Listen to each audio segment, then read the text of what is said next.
So welcome back everybody to Forza Horizon 4, and we're going to be doing another seasonal championship, this time old school Chic, which is basically classic sports cars from the 50s, 60s and I think even 70s. So let's get there in this lovely Bentley, which is probably going to be my new go-to car to start off a episode of one of these, because absolutely adore this thing.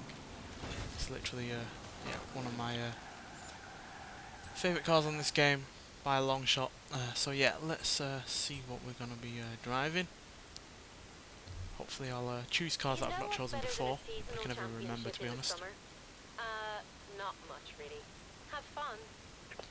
So yeah, we've got a pair of Austin Healey's to choose from. We've got a BMW 2002 Turbo, Chevrolet Corvette, a pair of Fiats, Ford Capri, which we've actually only recently done in a unusual vehicles at Nürburgring, and it was a pretty solid car around there, to be honest.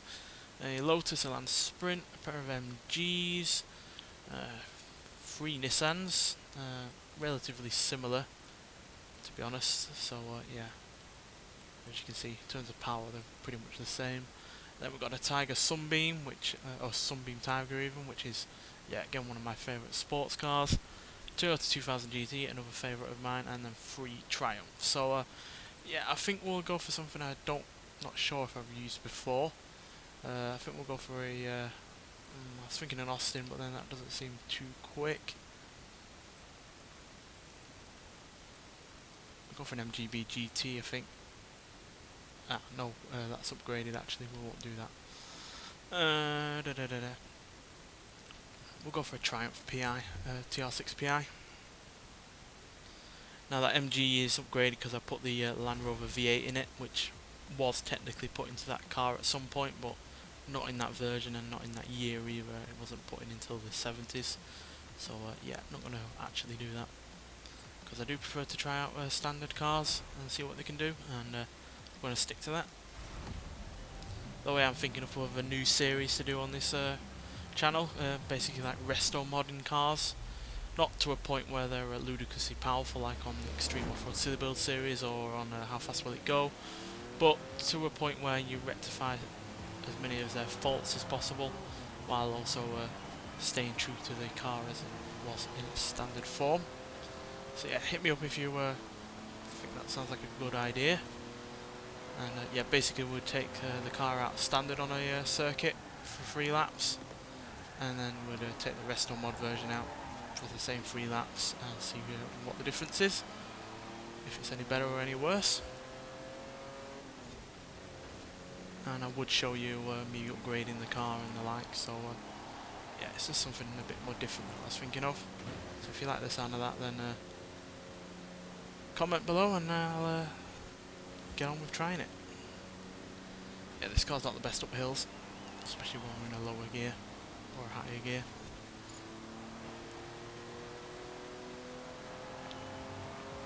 At least we've got more than 2 gears, unlike the Corvette up front, which might well be one of the resto mod vehicles to do, because there's a big problem with that car is the gearbox. 2-speed automatic in a car that is supposed to be a sports car is not ideal. Not ideal at all. And then we've also got the Bentley Turbo that we were just in as well. Again, that's only got a 3-speed automatic gearbox, which in my review was the only major complaint I had with that vehicle.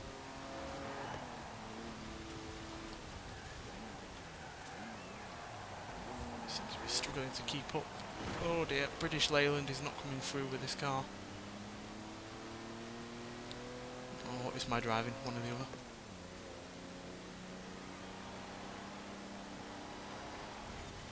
This car seems so sprightly when you drive it on your own, but when you're up against the competition it doesn't seem to be quite as quick.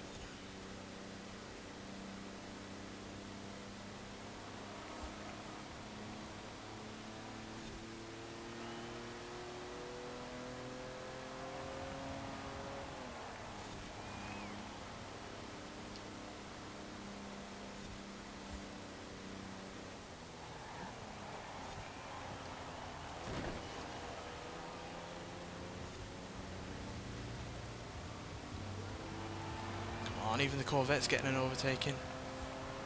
Can't surely start off in 6th place for this championship.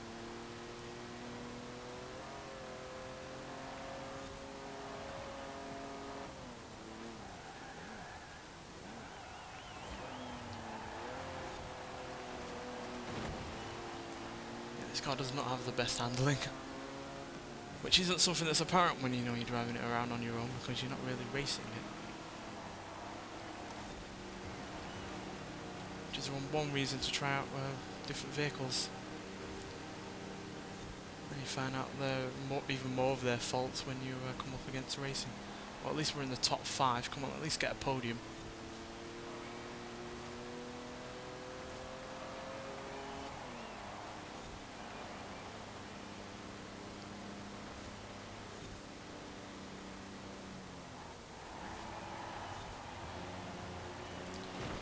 Nope, we're going to have to sit with the top 5. Well, the Triumph has not come through with us there. I was hoping it would be better, but alas, it hasn't been. But it's always worth a try, as far as I'm concerned. So, yeah, let's get on to the next race, and hopefully it come a bit higher in terms of position. So yeah, Triumph not coming through for us there, which is surprising considering it's got a fairly decent amount of horsepower and torque, and not much in the way of weight. But yeah, just doesn't seem to have come through us there. So, yeah, and it's even more surprising that we're slower than this Fiat, because as you can see it's got far less in the way of acceleration. So yeah, bit annoying there, but that's just the way it goes sometimes. So I think we're going to go for a Fiat Dino.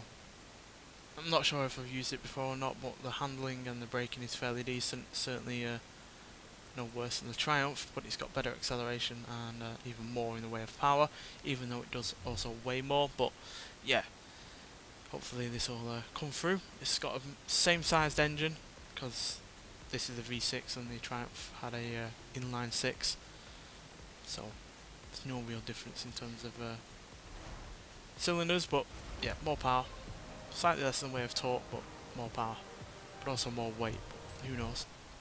Maybe the power difference will make up for that. It's 30 extra horsepower, so it's a fairly decent extra amount of horsepower, and it's also better in terms of handling, and as you can see, also higher in terms of revs. Yeah, this automatically already feels quicker.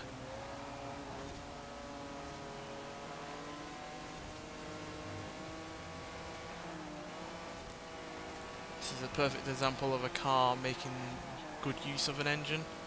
One might say the Ferrari Dino, which this engine is used in as well, which didn't use the engine to its best abilities, because yeah, less than 200 horsepower in a Ferrari doesn't really work, but put it in a better looking coupe body and change the badge to a Fiat and it really does work. So yeah, surprising how that works, but whatever. This car's not just better looking and more enjoyable to drive, but it's also handles better as far as I'm concerned. Not actually checked on the stats in comparison to the Ferrari, but I've always felt that this feels a bit more sharpish. And we're already doing better than we were in the Triumph, even before we get onto the second lap. Let's see if we can overtake a MG, which we are looking like we're doing.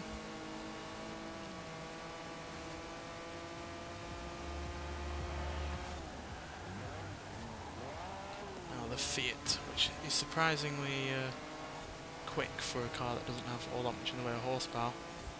Again, doesn't have much in the way of weight either, so that probably helps.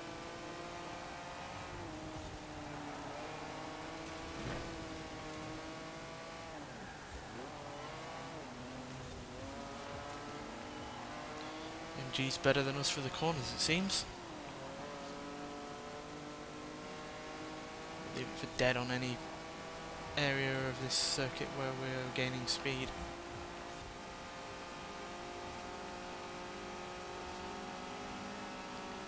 Goodbye, fellow Fiat.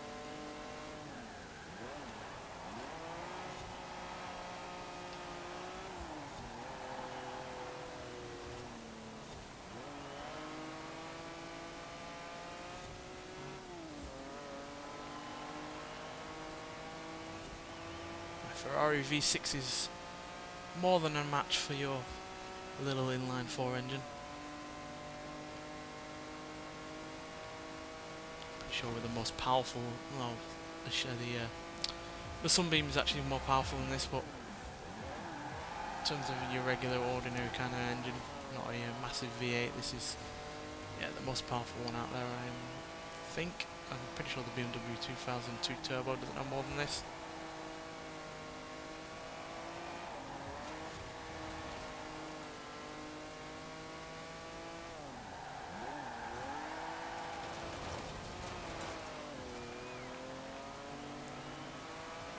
Getting a little bit too playful there. Then that's the way I am when I'm in a car I really enjoy. If it's a car I don't like, I tend to just be really rather serious with it. But with a car like this, which yeah is easily again one of my favourites in the game, I tend to want to have more fun with it.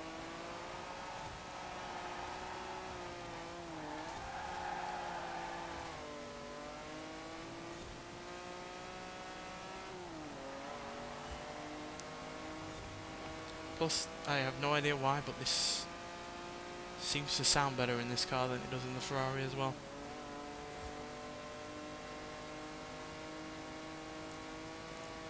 And it's going to take us on to a convincing victory as well, which I should hopefully make up for the appalling 5th position in the previous race. And that it does. We are drawn alongside two other cars, the Fiat and the Corvette. So yeah, we're going to have to be pretty careful with our choice in the next and final race. Right, so we've had a car from Italy in the previous race, we had a car from the UK in the first race, so now to choose from a different country. I don't fancy using something from America like the Corvette, because even though it's got a decent amount of power, certainly got one of the highest amounts of torque on out of the cars we've got to choose from, it's completely sapped away by its awful gearbox. I fancy the Capri in a lot of ways, because yeah, it's got a decent amount of power, a hell of a lot of torque, and yeah, not much in the way of weight. But that's kind of classed as a UK car, being Ford UK. So yeah, I think we're gonna have to go for something Japanese, to be honest. So we've got the choice between the two Skylines, which as you can see are pretty much similar, but the 2000 GTR is slightly less in the way of weight than the HT 2000 GTR. Then the Fairlady is even less in the way of weight. Yeah, it's got the same amount of power and torque as a Skyline, and it has better handling and braking as well. But then you got the 2000 GT, which yeah, it's got the same kind of handling as the Skylines, even though it's slightly worse than the Fairlady. But it's got more in the way of acceleration and yeah, more in the way of top speed as well. Yeah, I'm gonna go for the 2000 GT. I just love it. It's easily one of my favourite Japanese cars. That's even ignoring the James Bond connection. But since we're in a James Bond suit, we may as well get in a James Bond car. Even though Sean Connery never drove this car, being the only James Bond film where he doesn't drive a car. But nonetheless, let's see what it can do.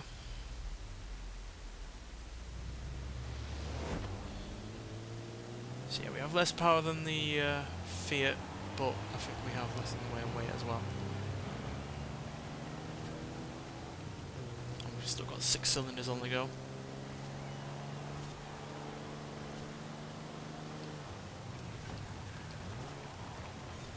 Again, it's an inline 6, just like the Triumph.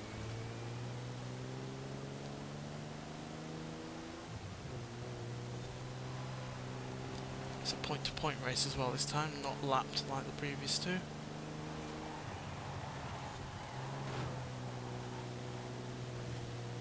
But we need to win because we're drawing alongside two other competitors in points, which I don't think has happened before with us. And someone is roaring away in whatever car they're in.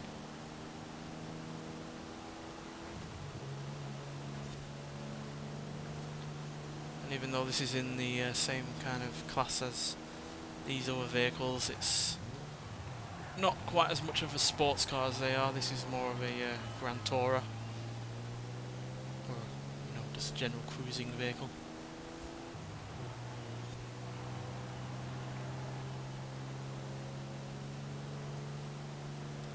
Come on, more power than that MG at least, and the Triumph in front.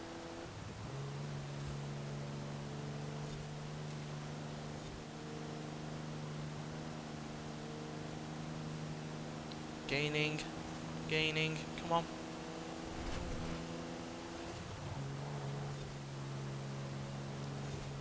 Two up front are slowing each other down, thankfully.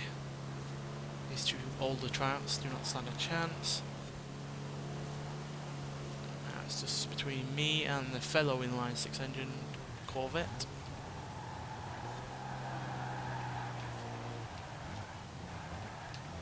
We have better handling than I'm sure, and we've got more gears on the go to play with, so we can keep it in the power more.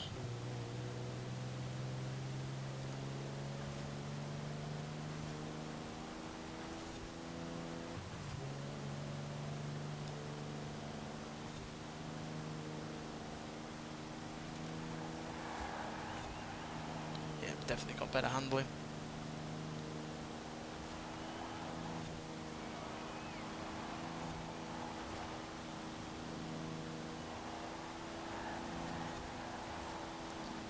We're going to have the power to overtake. Come on. Nope. Nope. It's got more torque than I have. No. Well, what's that going to do with the leaderboard? 'Cause otherwise we're going to have to restart, because I do not win a championship. Oh, 4 points off. We're going to have to retry. Right, come on Toyota. One more go. You can do it. I think if I didn't got stuck behind that other Corvette towards the beginning of the race, I would have been alright. So let's see what we can do this time around. I know this car can do it, just have to have more confidence in its better handling than the other vehicles we're going up against.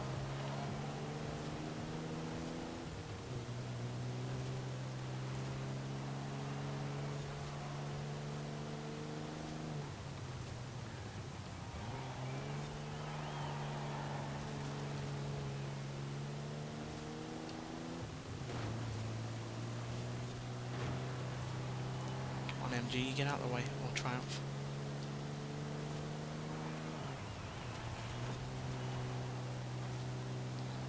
Yeah, much better this time.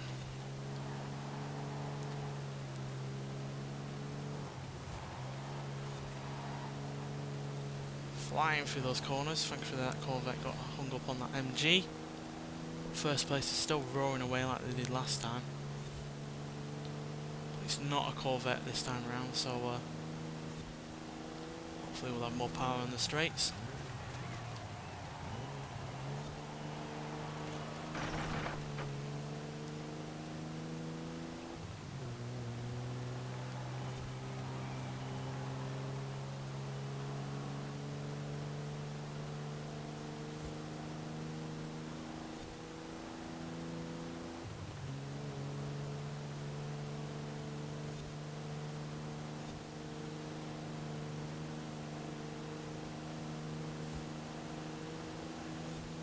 Yeah, we definitely have the power advantage here.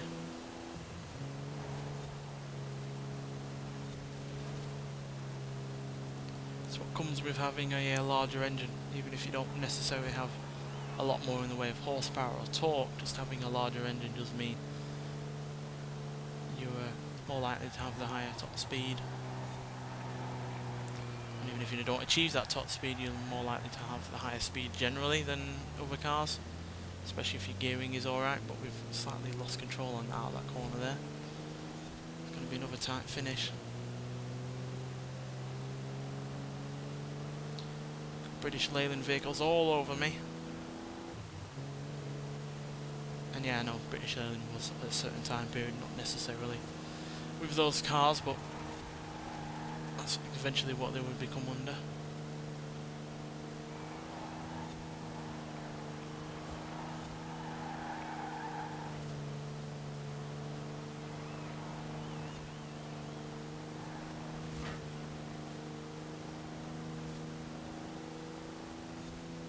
Come on.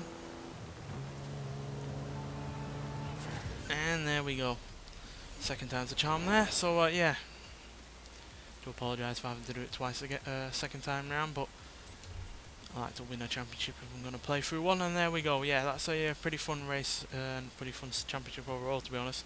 Getting to use cars that generally aren't used all that much, certainly from what I see on other people that play this game. So yeah, enjoyable championship. You get a Lexus LFA at the end of it, and plenty of money for doing the races and the money at the end. So yeah, if you've still not got that Lexus LFA, then yeah, it's well worth doing the championship because that car is amazing. It's easily one of my favourite supercars ever made. So yeah, thanks for watching, and I'll see you in the next one. Bye.